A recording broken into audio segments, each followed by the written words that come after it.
Pouring blood on draft piles probably causes far more dollar damage than does breaking windows.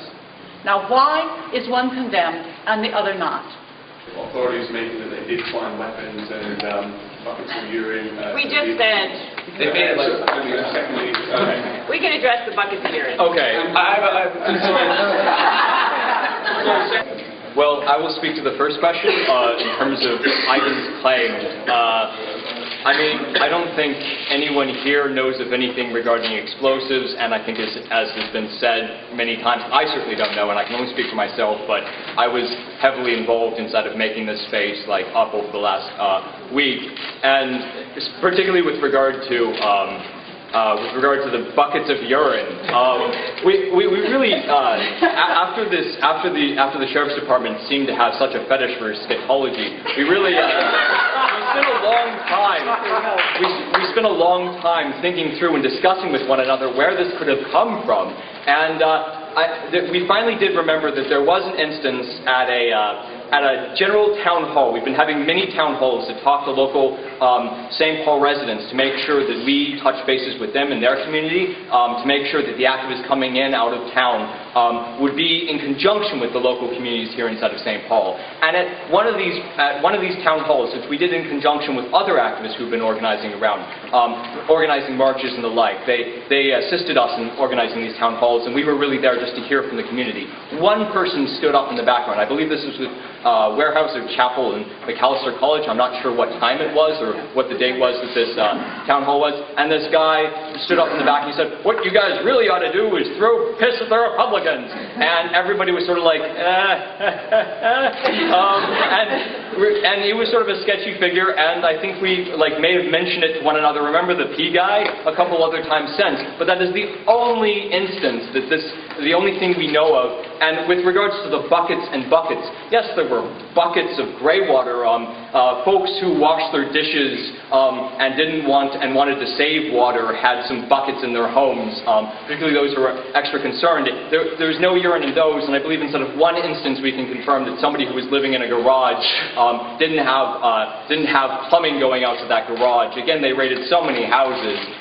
One person who was living in a garage, staying there or whatever in that room, had a bucket that he had pissed a little bit in because he couldn't get access to the toilet. I heard a lot about consensus. I mean, that's the whole point of your group, non-hierarchical, there aren't leaders, there's always consensus. We see these hand signal process points up here.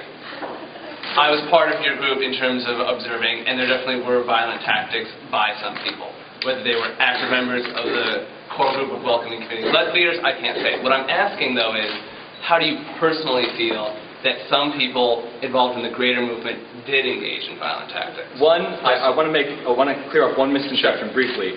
The Welcoming Committee, the name the Welcoming Committee only applies, well, I mean, everybody can claim they're old Spartacus, right? Right. But we were simply at this center and at other places organizing medics. Like, the Welcoming Committee has never officially, we were not on the streets. There was no Welcoming Committee banner on the streets. So in terms of acts of violence, I really don't understand where those could have taken place.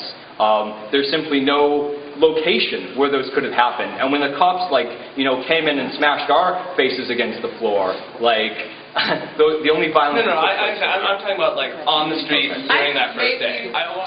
I can tell you that in the 18 months that I've been with the Welcoming Committee, I have been listening as a religious pacifist, as a nonviolence trainer, as someone with a reputation to uphold.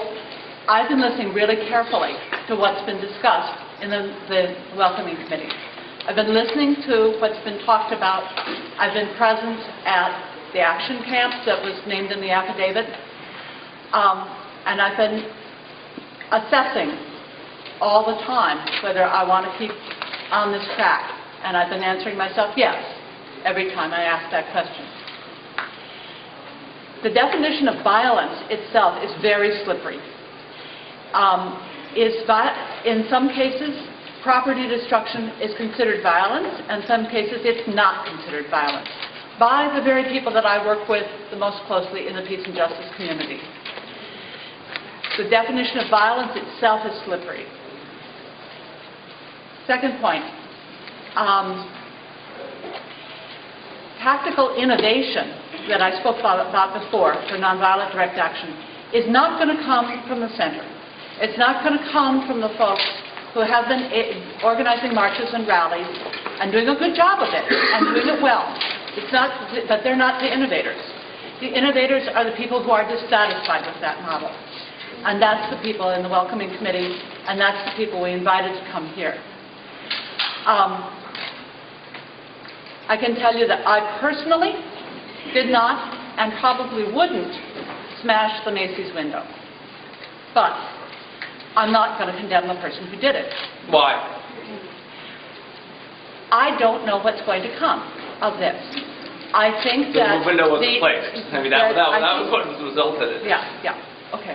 I think that there's a good expression, a good argument that capitalism is a problem. Macy's is a capitalist.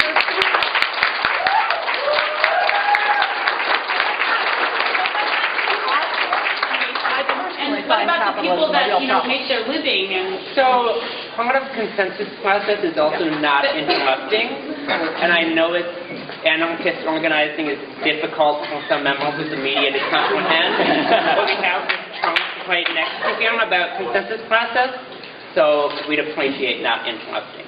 Thank you. Thank you. Okay, so Talking about capitalism. yes, I find capitalism to be a problem myself. Okay, I lost my train of thought. I'm sorry. I think you were addressing whether property damage counted as violence. Because you say you're not violent, and somebody smashes a window in front of you, you have a problem with But she that. wasn't there. I wasn't there. I didn't see it. I don't know what happened. I don't know what happened. I will say, okay, so here, let me give you two examples.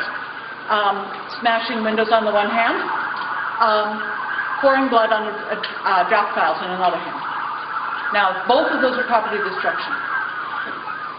Pouring blood on draft files probably causes far more dollar damage than does breaking windows. Now, why is one condemned and the other not? It's not a matter of money. And it could be a matter of intent, but that, I think, really has to be judged on a case-by-case basis.